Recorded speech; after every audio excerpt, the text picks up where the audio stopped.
ভাই আগেকার দিনে আর এখনকার দিনের মধ্যে না অনেক পার্থক্য। আগে লোকে খাওয়ার আগে প্রণাম করতো, তারপর খেত।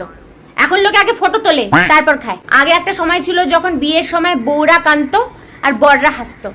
এখন উল্টা, এখন দেখি বউকে বিয়ের সাজে দেখে, বউয়ের সাজে দেখে বররাই কাঁদতেছে, উল্টা বউ হাসতেছে। আগে প্রেম হইতো, তারপর বিয়ে হইতো, তারপর ছেলে মেয়ে। এখন ওই যুগ নাই দাদা। এখন আগে ছেলে মেয়ে হয়, তার জন্য বিয়ে হয়, আর প্রেম তো চলো হইতেই থাকে এর ওর সাথে। আমাদের সময় লোকে আগে রাস্তাঘাটে ফলো করতো, এখন দেখি ফেসবুক ইনস্টাগ্রামে ফলো করে। আগে লোকে ঠাকুরের মন্দিরে যাইতো পূজা দিতে, এখন লোকে ব্লগ করতে যায়। আগে সবাই প্রে করতো মনে মনে, এখন সবাই হোয়াটসঅ্যাপের স্টোরিতে প্রে করে। হোয়াটসঅ্যাপ স্ট্যাটাস দিচ্ছে ঠাকুর সবাইকে তুমি ভালো রাখো। ঠাকুর হোয়াটসঅ্যাপ দেখে? এটা কি লজিক ভাই? আগে লোকে মিথ্যা বলতে ভয় পাইতো, পাপ হবে ভাইবে। এখন লোকে সত্যি বলতে ভয় পায়, বিপদ হবে ভাইবে। আগে টাকা ছিল না, শান্তি ছিল, এখন তো দুইটাই নাই।